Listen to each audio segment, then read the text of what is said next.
அன்பார்ந்த Sudarshan astrology remedies நேயர்களே, குரு திசையில் 9 புத்திகள் இருக்கின்றன.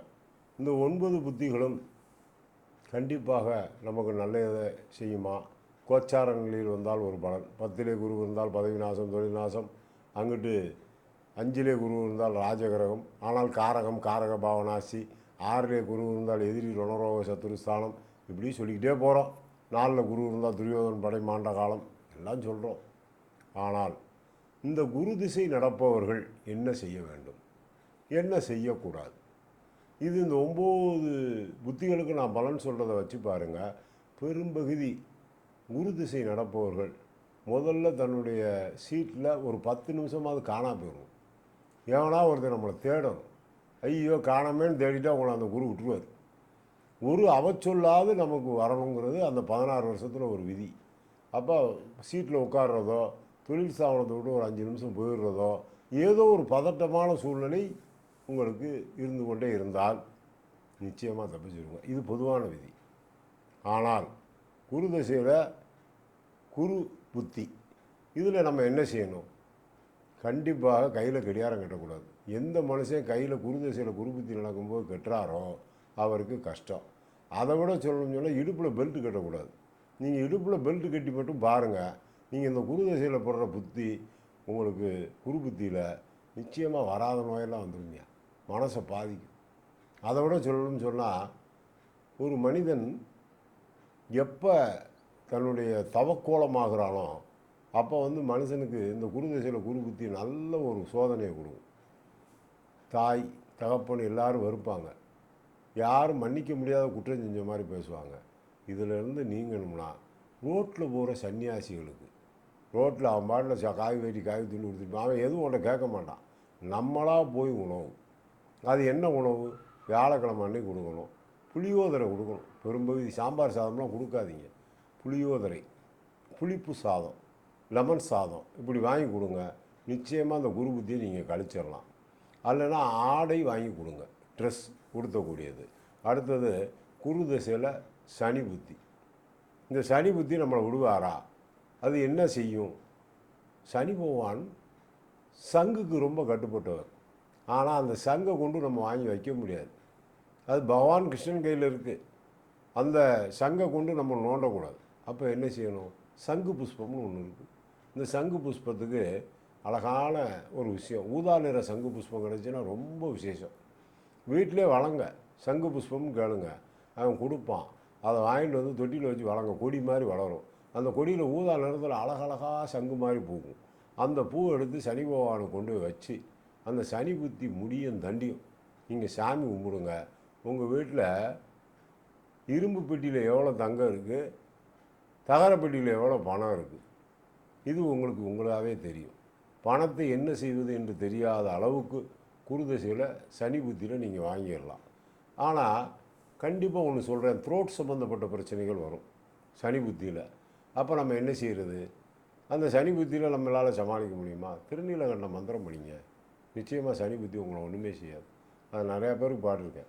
தவறுதலாக ஏதாவது சாப்பிட்ருவாங்க, அது த்ரோட் பூரா இன்ஃபெக்ஷன் ஆகிடும், அதனால் குழப்பம் வரும். அதனால் சங்கு புஷ்பத்தை போட்டு சனிக்கிழமை கும்பிட்டா போதும், இந்த சனி புத்தி நல்ல வேலையை செய்யும். அடுத்தது குரு திசையில் புதன் புத்தி. இந்த புதன் புத்தியில் என்னையா செய்கிறது? என்ன செய்யும்? குருவுக்கும் புதனுக்கும் ஏற்கனவே ரொம்ப கஷ்டமான விஷயம். அது ஒன்றுக்கு ஒன்று போட்டியான கிரகம். அப்போ இதனால் என்ன வரும்? உங்களுக்கு கால் சம்மந்தப்பட்ட பிரச்சனைகள், காலில் பாதங்கள்லாம் வீங்குறது, அதை விட சொல்லணும்னு சொன்னால் அடி வயிறு வலிக்கிறது, கை விரல்களில் காயங்கள் ஏற்படுது. இதுக்கு ஒன்றுமே இல்லை, படிப்பு நின்று போகும். அப்போ அதெல்லாம் சமாளிக்கிறது குன்றிமணி, கருப்பு சிவப்பாக இருக்கும், கடையில் போய் வாங்குங்க. ஒரு 50 கிராம் வாங்கி அதை ஒரு தொன்னை அல்லது தாமரை இலை அதில் வச்சு யாராவது ஒருத்தருக்கு, அது அதை யாரும் வாங்க மாட்டாங்க. குன்றிமணி வாங்கி என்ன செய்கிறேன்னு கேட்பாங்க. நீங்கள் அந்த குன்றிமணி தான் பின்னாடி சங்கு புஷ்பம்னு உங்களுக்கு தெரியாது. நான் சொல்ல புரிஞ்சுக்கிட்டீங்களா? அந்த குன்றிமணியினுடைய இலை தான் விதைச்சி பாருங்கள், சங்கு புஷ்பமாக வரும். அப்போ இதை பற்றி தெரியாமல் உணர்வுகள் நிறையா பேர் இருக்காங்க. அப்போ இந்த குன்றிமணியை வாங்கி நம்ம வீட்டில் போட முடியலைனாலும் ஒரு 50 கிராம் 25 கிராம் வாங்கி யாருக்கு தானம் கொடுக்கலாம்? குருவாயூரப்பன் கோயிலில் கொண்டு போடலாம். ஆனால் இங்கேருந்து போகிறதுக்கு அவ்வளோ தூரம் போகிறதுக்கும் துட்டு இருக்காது. குருவாயூரப்பன் கோயிலில் போய் பாருங்கள், அந்த புண்ணியமுத்தை தான் வச்சுருப்பாங்க. கையை விட்டு கிண்ட சொல்லுவாங்க அவங்கள. எதுக்குன்னா அந்த புதன் புத்தி நல்லாகிறதுக்காக. ஆனால் இந்த புதன் புத்தியை நம்ம அங்கே கொண்டு செலுத்த முடியாதவர்கள் நவகிரகத்தில் உள்ள புதன் பகவான் முன்னாடி வச்சுருங்க, தானமாக கொடுங்க, நிச்சயமாக உங்களை காப்பாற்றப்படுவீர்கள். அடுத்தது கேது புத்தி. குருவில் கேது ஆப்ரேஷன் விடக்கூடியது. கண்டிப்பாக ஏதாவது ஒரு பகுதியில் ஒரு சின்ன இன்சூர் ஆகி ஆப்ரேஷன் பண்ணிடுவாங்க. அந்த ஆப்ரேஷன் பண்ணாமல் இருக்கிறதுக்கு என்ன செய்கிறது? எல்லா பூக்களையும் கட்டி கதம்ப மாலைன்னு சொல்லுவாங்க. அந்த கதம்ப மாலையை திங்கக்கிழமை அன்னைக்கு கேது பகவானுக்கு போடணும். ஒரு நெய் தீபத்தை சாத்தணும். கண்டிப்பாக கேது புத்தி உங்களை ஒன்றும் செய்யாது. அப்படி போடாமல் விட்டால் என்ன செய்யும்னா, நான் சொன்ன மாதிரி ஆப்ரேஷன், சர்ஜரி, கை காலில் கெட்டு போடுறது, இதெல்லாம் கண்டிப்பாக வந்துடும். அதை விட சொன்னால் தாயின் பழிச்சொல்லுக்கு ஆளாவீர்கள். அந்த மாதிரி இல்லாமல் இருக்குது. இந்த கேது புத்தியில் நாம் இதை வழிபாடு செஞ்சால் கண்டிப்பாக சரியாக வந்துடும். அடுத்தது சுக்கிர புத்தி. இந்த சுக்கிர புத்தி என்ன செய்யும்? ரொம்ப கஷ்டம். குருவுக்கு சுக்கிரனுக்கு ஏற்கனவே ஜென்ம பகை. ஒன்று நடராஜருக்கு ஒரு அர்ச்சனையும் நரசிம்மத்துக்கு ஒரு அர்ச்சனையும் பண்ணணும். அப்படி பண்ணுற அளவுக்கு இங்கே யாருக்கும் தைரியம் கிடையாது. ஏன்னு சொன்னால் இதெல்லாம் நான் செஞ்சு பார்த்தவன். எப்போ சுக்கிர புத்தி வருதோ அப்போ ஒன்றுமே இல்லை. நடராஜருக்கு ஒரு அர்ச்சனை, அங்கிட்டு நரசிம்மருக்கு ஒரு அர்ச்சனை. சனிக்கிழமை நரசிம்மருக்கும் வியாழக்கிழமை நடராஜருக்கு அர்ச்சனை பண்ணி பார்த்தோம்னா கண்டிப்பாக நம்மளை யாரும் ஜெயிக்க முடியாது. எதிரி ஓடி போயிடுவாங்க. ஆனால் அப்படி செய்யும்போது நிறைய சோதனை வரும்.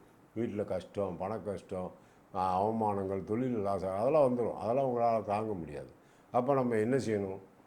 ஒரு வெள்ளை பட்டு துணி, சின்ன துணி, ஒரு 6 மகாலட்சுமி காசு, வெள்ளி காசு, அதை சுற்றி நம்ம வீட்டு பூஜை ரூமில் வச்சிட வேண்டியது.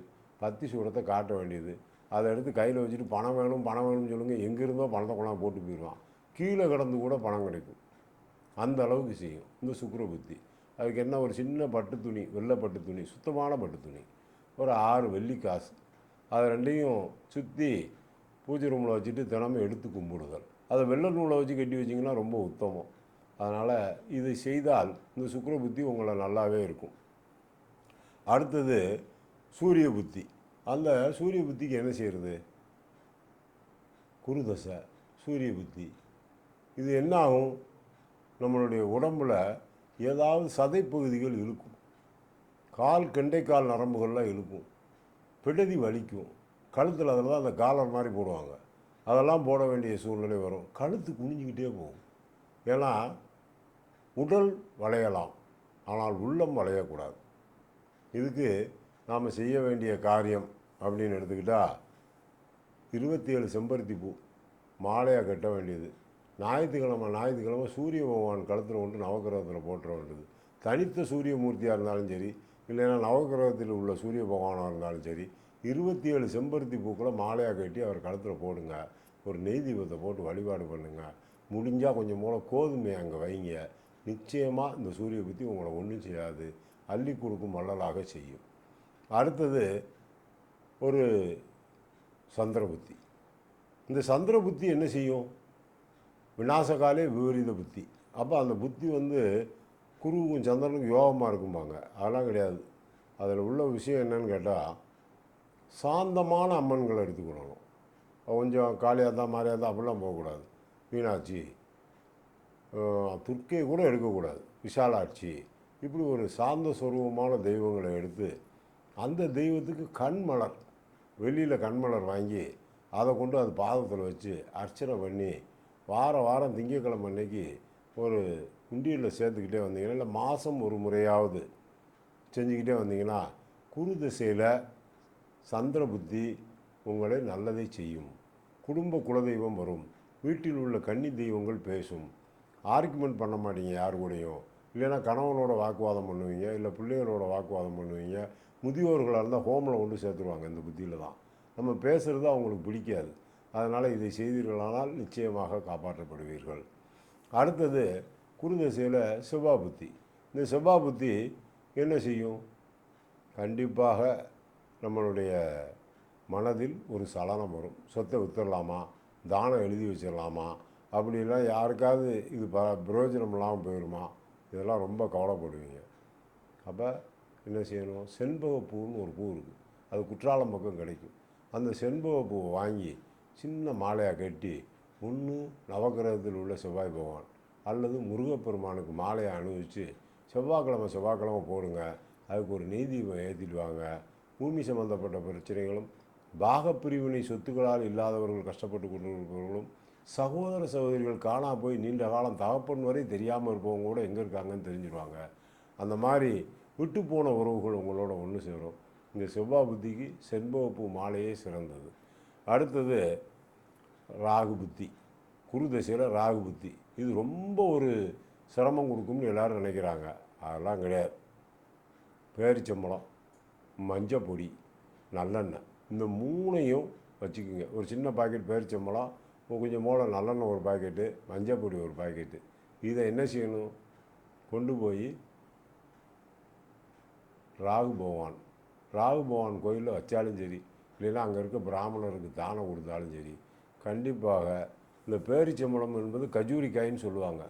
இந்த பேரிச்சம்பழம் மிக அருமையாக வேலை செய்யும், உங்களுடைய கஷ்டத்தை போக்கும். இதை விட இந்த ராகு புத்தியினுடைய கொடூரங்களை பூரா குறைச்சி கொடுக்கறதுக்கு ரொம்ப அதீதமான பலன் உண்டு. இதை தெரிவித்துக் கொள்கின்றேன். நன்றி, வணக்கம்.